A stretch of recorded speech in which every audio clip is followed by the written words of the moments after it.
Calling 101. We're going to spend some time with you and teach you to use your mouth call or diaphragm call a little better. We're going to be going over several calls made by the wild turkey, spring and fall calls, and we're going to teach you how to say different words to get these calls of the wild turkey, and we're going to teach you a little bit about how to take care of your calls and how to place them in your mouth.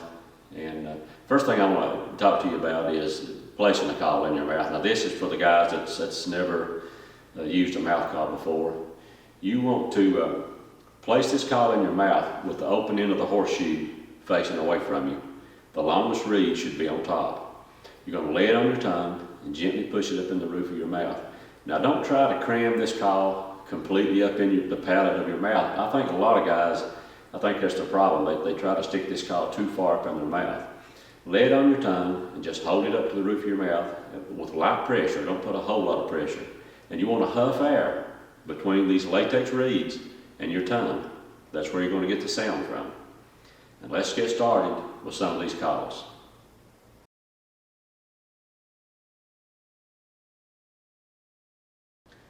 Okay, we're going to do the cluck and purr, the tree call, and the kiki run. And we're going to do this, we're using the lost pole. It's a double reed. It's very easy to blow, rolls over very easy. It's a very good call to do the softer stuff with. Now, you need to match the diaphragm call to the type of call you're doing. And when you're doing this softer stuff, you want to use a call that's easy to blow, because if you're trying to use a 3 or 4 reed call, something that's really raspy, you're probably going to be too loud, and the calls are going to sound too raspy. But we'll start off with the cluck and purr.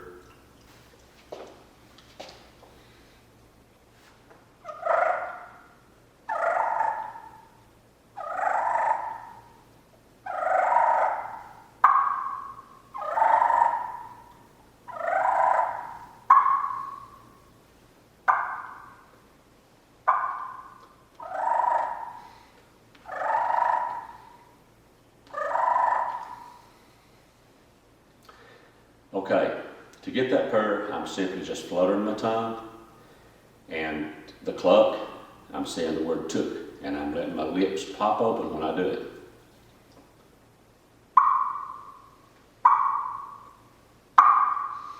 And you can cup your hands over your mouth to get a different sound.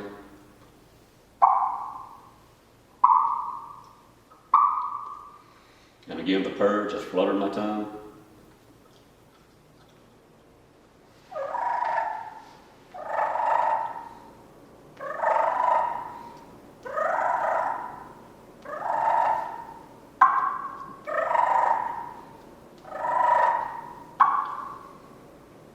And there you have it, the cluck and purr.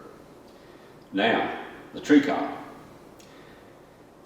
This is just a very soft, short yelp. Hen turkey does it early in the morning before she flies down, right at daylight. This call is real soft, and you want to blow this. Again, you want to use a call that rolls over easy. It's something that's easy to blow, because this call has to be soft. And it's just going to be a short series of little yelps. And I'm just going to say the word chip, chip, chip, chip, chip, or chick, chick, chick, chick. I want to keep these yelps short.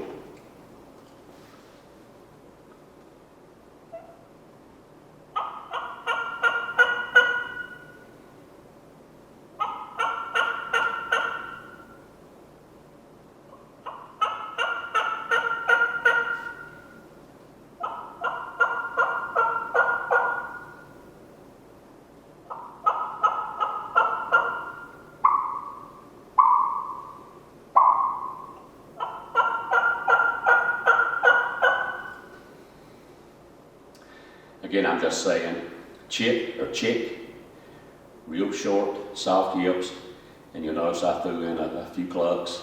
I simply just said the word took, and there you have the tree call. Now, the next call we're going to do, this is a fall call, and I have used this call in the spring. It actually works in the spring in certain situations, but we're going to do the kiki run, and you're simply blowing straight out on this call. The lost pote is awesome to do a kiki run on. That's actually what it was designed for. But you're going to blow a high-pitched whistle, and you can either say the words boy, boy, boy, or pee, pee, pee. We're going to be saying boy, boy, boy, and then we're going to, at the end of these whistles, we're going to follow up with some yelps.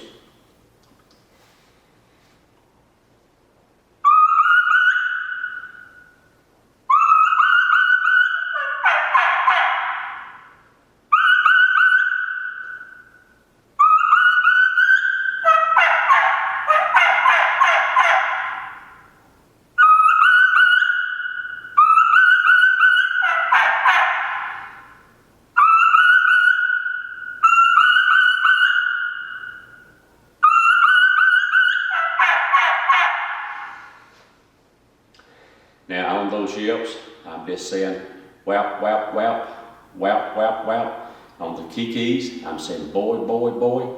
And the best way to practice this is to get one note. Take a deep breath of air and blow out one long note, a real high-pitched whistle.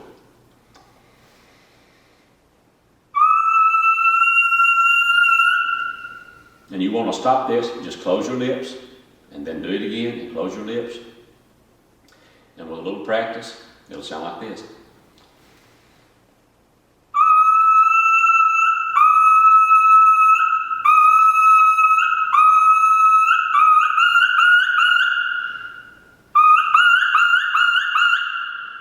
And I like to put a little emotion into it. It's sort of this is a young turkey that's lost, and it's sort of a pleading sound.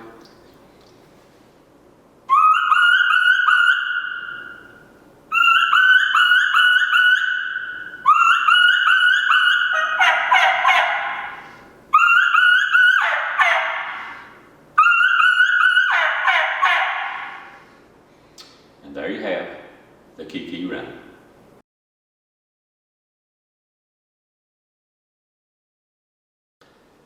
Okay, now we're going to get into some aggressive calling. We're going to do some cackles, cuts, and clucks.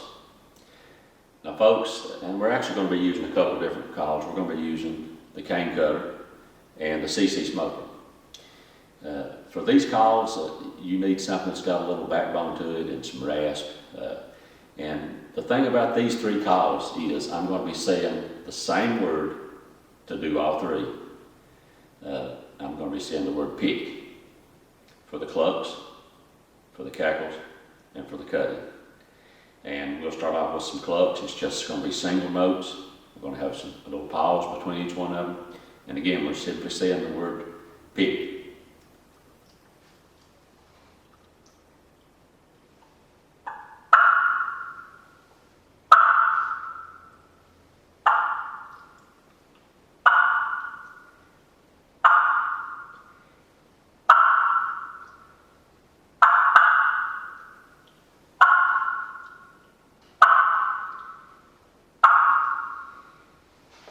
Now that's just standard clucks, and we're going to do some cutting, which is basically the same thing, except it's going to be a little faster, a little more snappy, maybe a little louder.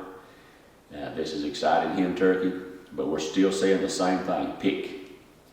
And when you're cutting, you need to break this up. You don't want to jumble all your notes together. It needs to be separate. You'll have a hen will do it in bursts of 2 or 3 or maybe 4, and then there'll be a little pause, and then she'll do some more, and it's sort of broke up. It's not the same. And you don't want this to sound repetitious either. You don't want to do 3 and then 3 and then 3. You want to break it up. But it'll sound like this, the cutting of an excited hen turkey.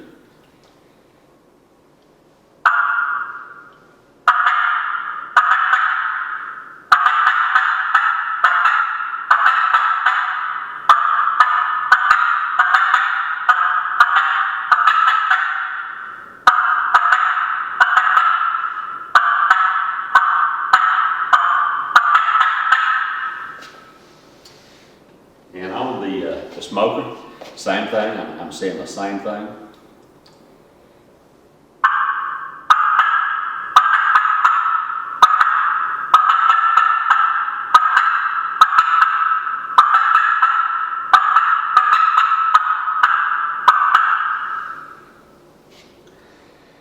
And for the fly down cackle, we're going to basically do the same thing.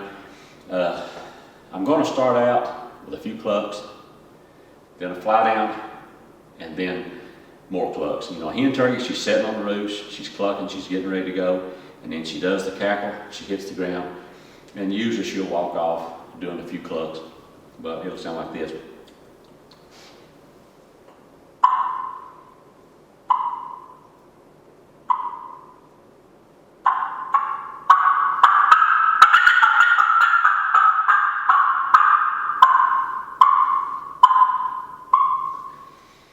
Again, the fly down cackle, simply saying the word pick.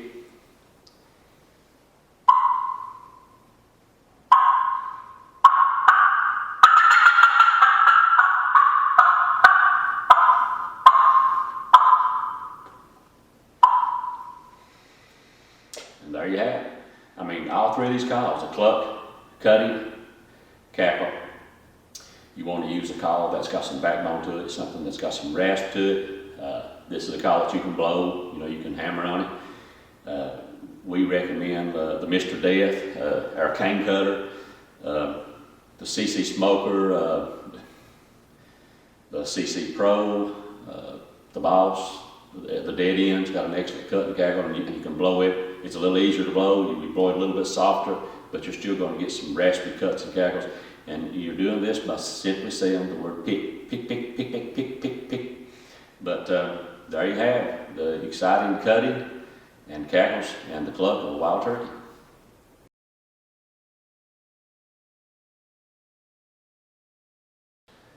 Okay, we're going to do some yelps for you. We're actually going to do some maiden yelps. These are going to be a little bit fast and snappy. We might throw in a few clucks or cuts, which you know we're simply saying the word pick to do the clucks or the cuts. These yelps though, you know, I think that a yelp is easy to learn, but I think it's hard to learn to do good. To make a really good yelp, I think, is a little harder. But anyway, there's so many words that you can say for the yelp: chick and chip and walk, and I mean, these guys, these competition callers, they say so many different things, and most of these guys are working their jaws, and I mean, you know, that's what I done when I was in competition. I would open and close my mouth, and I still do that. And me, I say, I hold the call fairly loose in my mouth for one thing, and I'm saying the word whap. Whap, whap, whap, whap. But anyway, we're going to start out with this dead end mouth call. It's got a really good yelp. We'll run a series of yelps for you.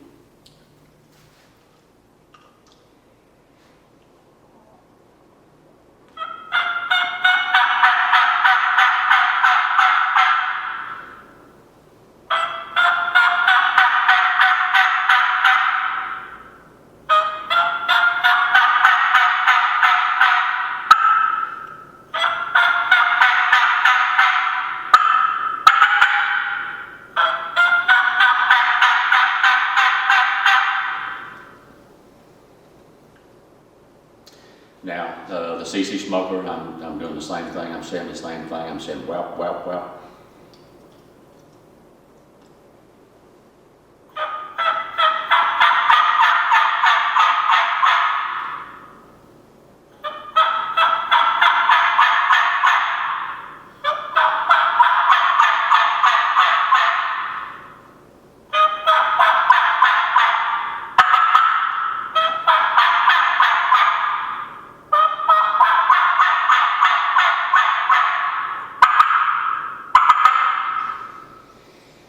Again, I'm just saying whap, whap, whap. And for the cuts and clucks, I'm saying the word pick. Now, yelping, you're going to have to try new things. The way you position the call in your mouth, sometimes you can move it over to one side of your mouth and get a different sound, or the word that you say, that's something you're going to have to practice. And when you're practicing with these mouth calls, it's a good idea to record it or video it and then play it back and listen to it. And you can hear what you're sounding like, and you know, things that you want to change. And you try saying different words, positioning the call, different places in your mouth, different tongue pressure, tighter, looser. And that's just, there's no set rules on using a mouth call. It's just a lot of practice and trying new things. And then when you get that sound, then you can practice that and you got it.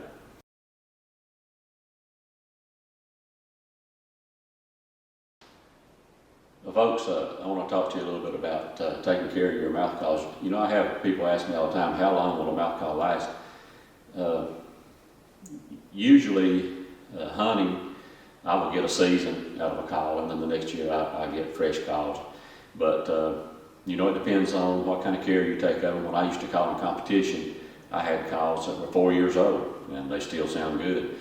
But you know, the most important thing is to keep these calls stored in a cool, dark place. You know, a lot of guys keep their calls in the refrigerator. We actually, here at Cane Creek, when we stretch our mouth calls, we refrigerate them.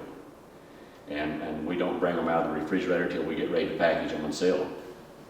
And you don't necessarily have to keep your calls in the refrigerator, but a cool, dark place. And you really need to keep them out of direct sunlight. That's a killer on latex. You know, when you get through using your calls, you can rinse it off with a mild mouthwash or water. I use hot water actually, and I rinse them off, and I put spacers between the reeds. Now, if you don't keep these reeds separated, they're going to stick together, and you're going to have a single reed call, and it's not going to perform the way it was meant to. It's not going to sound like it should. But I just put little spacers between my reeds, and I rinse the call off, and I put it back in this little box. We package our calls in a little snapped together plastic box, and that's what I store mine in. And I really don't keep my personal calls in the refrigerator, but I do keep them in a place that's air conditioned and it's cool and dark. I usually keep them in a drawer. Sometimes I just leave them in my vest. But anyway, the spacers that I use between my reeds, you can get these tiny coated paper clips. They're different colors: white, red, blue, green, yellow, and they will be like 100 in a box. They're the little tiny ones. And I take these little paper clips, and the inside ring, I open it up, and that inside ring, I cut it out, and I leave one side just a little bit longer than the other. And then I pull it apart a little bit, open it up, and it looks like a check mark. And I will stick this in between each reed. If I have a 4-reed call, I'll use 2 of those, or 3 of those. In a 3-reed call, I'll use 2, and then on a single reed, or a double reed call, I'll use 1 in between the reeds. But I place one of these in between all the reeds, and then I put it back in my box and store the call. And by leaving one side of the little paper clip longer than the other, you have something sticking out to get a hold of. And so when you want to remove them, when you're getting ready to use the call, you just pull that out. But I hope that this mouth calling 101 has helped you, and I hope it makes you a better caller with your mouth calls, and hunt safely, and good luck.